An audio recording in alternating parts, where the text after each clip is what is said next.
Hello friends, this is Irwin, and now the strong points on the strap here on the edge. So this is the start. So here's the beginning. These are very heavy density divinacell in the bottom, maybe 400 kilos. And here, and here, and here. Now we're going to cover it with all these 20 pieces of glass fiber. Hello again, Irwin here.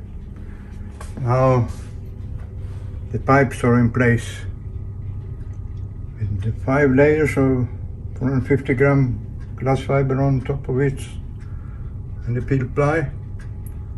So, and then I'm going to put some G11 rods through it to connect with the outside.